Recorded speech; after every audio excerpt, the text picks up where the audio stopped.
mais de wax dëgg def ci bokk. waaye Vietnam bi seen premier ministre bi ñu koy wax Pham Minh Chinh moom turam bi doy na de nee na pays mu ngi proposer un appui ci renforcement et à la transformation de la noix de cajou au Sénégal. mais sax ba léegi buntu yëpp ubbeeku na. buntu yëpp ubbeeku. laf cat. Pham Minh Chinh teg ci ne moom comme moom dëkkam bokk na ci deuxième exportateur de riz au monde. nee na nag mu ngi sàkku ci ministre de l'agriculture bu Sénégal mu ñëw Vietnam pour xool ñoom opportunité yi nga xam ne Sénégal mën na ko fa saisir dans le domaine agricole comme ñun ceeb rek lañ bëgg. ñu dem ci ki nga xam ne moom mooy deuxième pays exportateur de riz mondial. waaw loolu en fait tout ça c'est pour expliquer un peu li ñu doon wax démb rek une pierre deux coups. c'est-à-dire que il a été invité démb 1000 la ñu. waaw 1000 coups il a été invité ci sommet de Davos. mais boo xoolee sommet de Davos mooy li gën a néew ci activités yi nga xam ne ñoom jot nañ ko fa def. parce que bi ñu ñëwee xaaruñu sommet jot rek ñu dem taxaw wax li ñuy wax delluwaat seen hôtel mais ils en ont profité pour nouer des partenariats aller visiter des plateformes des cités des usines des industries et ça tey retombées yi mooy y a eu beaucoup d'accords beaucoup de partenariats yoo xam ne tey signé nañ ko xam nga le premier ministre sénégalais dafa proposer homologue vietnamien bi la signature d'un accord d'exemption de visa entre les deux pays afin de faciliter leur échange. loolu de am na solo. waaw. ful la diini. léegi visa du am ci diggante Vietnam ak Sénégal. mais Samba moo tax waa ji wax na dëgg nag si suba bi ma naan damay archiver discours Ousmane Sonko. waaw léegi xaaral ma rajouter leen li ci tontu waa ji wax. léegi da ngay dellu assemblée nationale ca DPG wu Ousmane Sonko ba mu yeggee lan la waxoon ci visa yi. léegi mu ne une demande que la partie vietnamienne a promis d'examiner à la lumière. waaw une demande que la partie vietnamienne a promis d'examiner à la lumière de très bonnes relations bilatérales léegi elle fait savoir que les deux chefs de gouvernement ont adressé des invitations réciproques de visite officielle dans leur pays tey li ñuy war a examiner mooy li Ousmane wax fexe ba nga xam ne ñaari pays yi du am visa. ah oui. nga xam ne dem lan teg dikk bi échange yi dafay gën a ratax. waaw suñu jaaykat yu bëri Chine la ñuy jënd jee bagage. waaw suñu diggante commerçant bu bëggee jóg dem. léegi mais bii suñu diggante la ak Vietnam yi bàyyi leen xeex nag yéen xeex rek ngeen mën léegi nag Sénégal ngeen ko seqal jàmm la ñuy lijjanti foofu dafa bëri ay saw lay de mais bref c'est pour dire un peu ce qui est en train de se faire à travers tey visite bi nga xam ne moom moo am Chine tey nag malheureusement. Au niveau local, on est en train de discuter sur des sujets yoo xam ne pour te montrer que les gens n'ont rien compris de ce qui est en train de se faire en Chine. Mais quand tu regardes sinon. waaw ñoo ko def comprendre nañ de. voilà. non comprendre nañ ko. soxor moo leen jàpp c'est-à-dire sinon ñoo ko def exprès. alors ñi nga xam ne dañ fi nekkoon di wax question de diplomatie. tey mënuñu woon toog wax fii ne aujourd'hui la diplomatie sénégalaise. diplomatie sénégalaise bu nekkoon ci 10 tey yegg na ba 50. à travers voyage bi nga xamante ni Ousmane Sonko def na ko foofu. et à la fois stratégique et économique mais diplomatique. xoolal nu Ousmane Sonko représentait toute l'Afrique aujourd'hui qui se doute de points de fort négoce xam nga négoce international lañ la koy jàngal à l'école. et très très très compliqué. mais Ousmane daf ci am benn don bu nga xamante ni nit mënu la ko expliquer même li don yi gars yi di wax ci la communication de Ousmane Sonko man je me dis que ni négoce international la gën a aay. parce que ne serait-ce que choix bi nga xamante ni moom bu doon ñeneen ñi privilégié nañ Paris wala Bruxelles yàgg na te loolu moo fi mës a am nos premier ministre ak yeneen gars yi Bruxelles wala Paris dem def costume toog ci restaurant lekk xëjëb ci lépp ba fees ñëw toog. mais Ousmane daf ne fini tout ça souveraineté lay woote souveraineté bi may woote nag képp ku nga xamante ni bëgg nga nekk actionnaire ci œuvre bi nga xam ne moom la ñu bëgg bâtir mais venez. mooy premier discours am bi mu yeggee Chine. venez être des actionnaires ci ouvrage bi nga xamante ni moom la ñu bëgg a construire au Sénégal. œuvre boobu ce sera l'œuvre du Sénégal mais également de la Chine.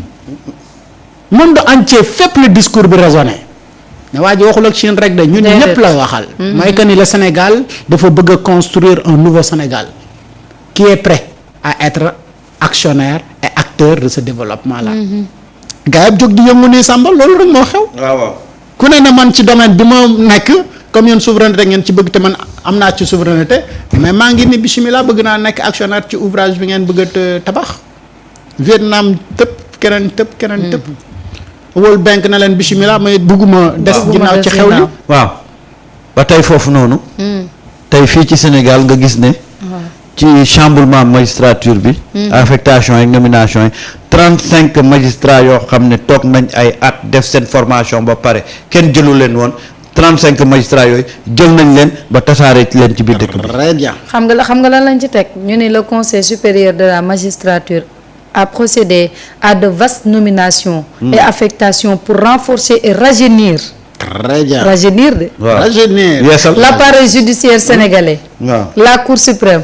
les cours d'appel et l'administration centrale accueillent de nouveaux magistrats avec des promotions et détachements stratégiques. 35 magistrats ay jeunes. waa nag xale yi mag ñi nañu bàyyi xale yi ñëw. non dafa am dañ leen jëlul woon de. waa loolu laa wax. dafa am lu am solo. Ouais. man lu ma jàpp ne moom moo am ci mouvement boobu am ci magistrature. muy lan mooy si dëkk yi yëpp ak at yi yëpp xam nga lu nit ñi di jooy. mooy lenteur de la justice. wala le traitement des dossiers judiciaires. parce que dañu jàpp ne y a pas assez de magistrats. alors que y avait des magistrats formés yu nga xam ne dañu toogoon di xaar fu ñuy xëy te gars yi lank duñ leen di. donc ça a été fait. voilà. de façon. mooy dañu doon jël des gens yu nga xamante ni peut-être à leur guise mën nañ leen ñoom manipuler. fexe ba nga xamante ni affaire bi dana restreindre ñu lii mais fi ñu jëm nii. tey bu ñu renforcer cour suprême ak les cours d'appel xam nga lu tax. mu am si yeneen ñuy xalaat nag mooy fi ñu jëm nii xam nañu ne cour yooyu gars yi dinañ fa dem lu bëree bëri. waaw. cour d'appel cour suprême ñaata rapport la ñu nekk fii di exploiter. bëri na ñaata scandale moo fi nekk. donc ces dossiers là on doit les exploiter ñu avancer mais ñi nga xamante ni ñu ngi fii tey naan la dañoo am dossier médical dañoo am li jàppal ne bépp cour ak tribunal bu nekk ci dëkk bi ñoom dinañ fa dem déposer cour d'appel yëpp dinañ fa déposer cour suprême dinañ dem ci cour yëpp.